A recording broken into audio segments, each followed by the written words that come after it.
বলছে তারা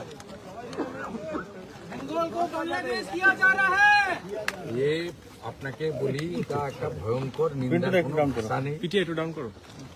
এবং গোটা খড়গপুর সহ মেদিনীপুরের যারা শুনতে পাচ্ছে সমগ্র হিন্দু সমাজ এটা নিয়ে ক্ষুব্ধ। হিন্দু যুবকরা তারা থানা ঘিরতে চাইছে, আন্দোলন করতে চাইছে, করা উচিত। সম্পূর্ণভাবে সিসিটিভিতে দেখা যাচ্ছে এখানকার তৃণমূল কাউন্সিলর ফিদা হোসেন তার বাহিনী এই নৃশংস কি করছো পুলিশ কাকে অ্যারেস্ট করেছে কেউ জানে না। জাভেদ সহ মূল অ্যাকিউজডরা কেউ গ্রেপ্তার হয়নি। এফআইআর কাকে দিয়ে লিখিয়েছে পরিবার এখনো জানে না। বিশেষ করে পরিবারের পিতা মাতা তারা নিজেরা অসুস্থ, তাদের একমাত্র দেখা শোনা ভরণ পোষণ সবটাই উদয় করত। এবং ওনাদের বাড়ির আরেকজন যে আছেন সন্তান অর্থাৎ জামাই এবং তার মেয়ে, তারা পাঞ্জাবে আর্মিতে কাজ করেন, ওখানে থাকেন। স্বাভাবিকভাবে পুলিশের ভূমিকাতেও প্রশ্ন উঠছে। সিসিটিভি ফুটেজে প্রত্যেকের মোবাইল ফোনে ঘুরছে যে কারা এই ধরনের নৃশংস খুন করেছে। অ্যাসবেস্টার দিয়ে পাঁজর ভেঙে এই ধরনের খুন হয় না, বর্বরচিত খুন। এবং উদয় চলে গেল হিন্দু বলে, আর খুন করলো বাংলাদেশে দীপু দাসদের যারা খুন করেছিল সেই বাহিনী, এক সেম মডেল।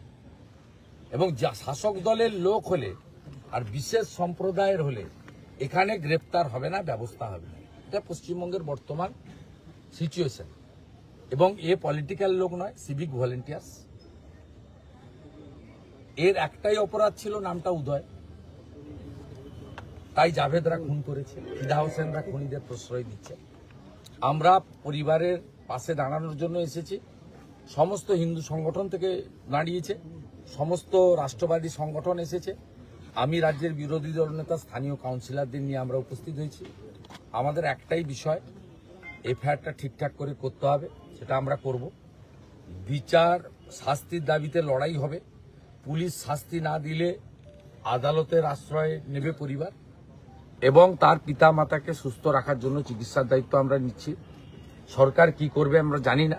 আমরা শুনেছি, জেনেছি সরকার বলে যে সিভিক ভলেন্টিয়ার্সরা কর্মরত অবস্থায় মারা গেলে 5 লক্ষ টাকা ক্ষতিপূরণ দেয়, সেটা সরকারের ব্যাপার। আমরা সরকারের জন্য অপেক্ষা না করে আমরা তাদের পরিবারকে অর্থনৈতিকভাবে সহযোগিতা করার সিদ্ধান্ত নিয়েছি। আজকে কিছুটা সহযোগিতাও করেছি।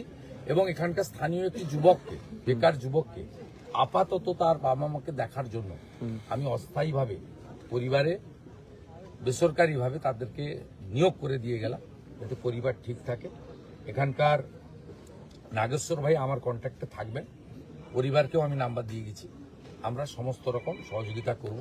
এবং পুলিশ যদি পরিবারের কাছ থেকে স্টেটমেন্ট নিয়ে ভিডিও ফুটেজ অনুযায়ী ফিদা হোসেন অ্যান্ড হিজ গ্যাংকে গ্রেপ্তার না করে, তাহলে নিশ্চিত থাকুন বৃহত্তর সংগ্রাম হবে, রাজনৈতিক পতাকা সরিয়ে সংগ্রাম হবে, হিন্দু ধ্বজ নিয়ে সংগ্রাম হবে, হিন্দু হিন্দু ভাই ভাই স্লোগান নিয়ে সংগ্রাম হবে।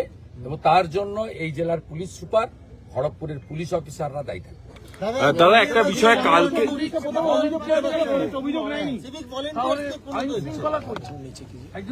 আইন শৃঙ্খলা নেই, আইন শৃঙ্খলা নেই। পশ্চিমবঙ্গে কোনো মা বোন দিদি কন্যা এবং কোনো হিন্দু সুরক্ষিত না, কোনো আদিবাসী সুরক্ষিত না। যদি বিশেষ সম্প্রদায়ের কেউ খুনি হন আর তিনি যদি শাসক ঘনিষ্ঠ হন, তাহলে তার 7 খুন মাপ। ফিদা হোসেন তৃণমূল কাউন্সিলর, তার বাহিনী যেহেতু করেছে তাই গ্রেপ্তারও হবে না, বিচার তো অধরা। সোমোটো এফআইআর করিয়ে নিয়েছে, পরিবারের কাছ থেকে স্টেটমেন্ট কালেক্ট করেনি।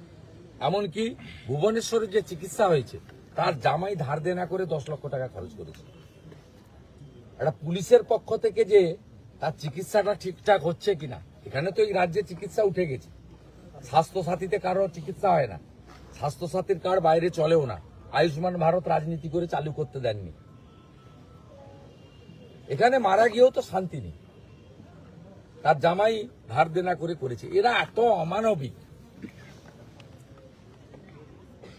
পুলিশ ওয়েলফেয়ার অ্যাসোসিয়েশন কোথায়? সিভিকদের নিয়ে মিটিং করেন, তৃণমূলের ঝান্ডা ধরান, কোথায় দেখতে পাচ্ছি না তো।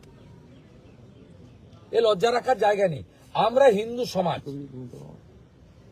এই হিন্দু পরিবারের পাশে থাকবো খুনিদের ফাঁসিতে ঝোলানো না পর্যন্ত। একদম খুব পরিষ্কার কথা। আমি আজকের দিনটা দেখার জন্য স্থানীয় আজকে যেহেতু দেওয়া হয়েছে, আমি এদের অনুরোধ করে গেলাম। আমি 31 তারিখ পর্যন্ত আমাদের যশস্বী স্বরাষ্ট্রমন্ত্রী অমিত শাহজি আসছেন, আমি কলকাতাতে ব্যস্ত থাকবো। 31 তারিখের মধ্যে যদি পুলিশ অ্যাকশন না নেয়, স্থানীয় স্তরে কালকে থানায় বিক্ষোভ হবে, ধ্বজ নিয়ে বিক্ষোভ হবে। 1 তারিখ থেকে আমি নিজে মাঠে নামবো। পরিষ্কার কথা আমি এখানে বলে গেলাম।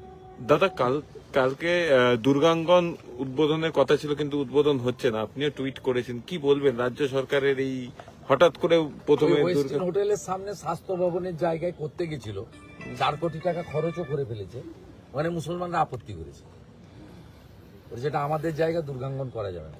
এখন মুখ্যমন্ত্রী তো মুসলমানরা আপত্তি করলে তাকে পিছাতেই হবে, পিছিয়ে গেছেন, শিল্প করার জায়গায় গেছেন, নিউ টাউনে বাস স্ট্যান্ডের কাছে। তার কোনো টেন্ডার হয়নি, তার কোনো ওয়ার্ক অর্ডার ইস্যু নেই, কিন্তু কালকে তিনি পুরুলিয়া না বাঁকুড়া যাওয়ার সময় নারকেল ফাটিয়ে দিয়ে চলে যাবেন। নারকেল তো ফাটাবেন না, ফাটাতে জানেন না, দীঘাতে ফাটাতে পারেননি, ওখানে যাও একটা কিছু করে যাবেন। দাদা, অভিষেক বন্দ্যোপাধ্যায় কি বিএলএ 2 নিয়ে বৈঠক করছে, সেখানে বিএলএ 2-দেরকে জানিয়েছে যে আপনার আগ্রহ, আপনি খোঁজ নিন, আমার খোঁজ নেন। দাদা হিন্দি ওর নামের পাশ থেকে সিট নামটা সরিয়ে দিলে হিট জিরো। দাদা হিন্দি দাদা হিন্দি দাদা হিন্দি দাদা হিন্দি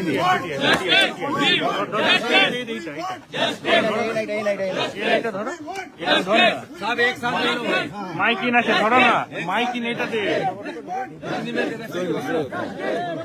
दादा राज्य में बार बार हिंदुओं के ऊपर हमला, क्या कहेंगे? देखिए, एक सिविक वॉलंटियर लड़का है, नौजवान लड़का है, उज्जावान लड़का है, उदय, कोल्लन नहीं बोल। उनका पिताजी रेल का रिटायर्ड स्टाफ है।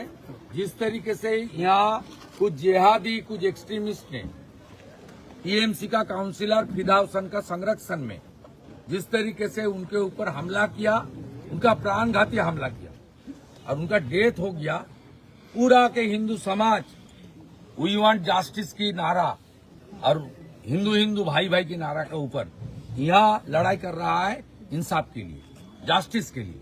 जस्टिस दिलाना चाहिए। हम लोग यहाँ राजनीति के नाते नहीं आए। एक हिंदू और दूसरा हिंदू का साथ खड़ा होने का एक हिंदू का फर्ज बनता है, इसलिए हम सब यहाँ आए हैं। इस परिवार का साथ हम लोग है।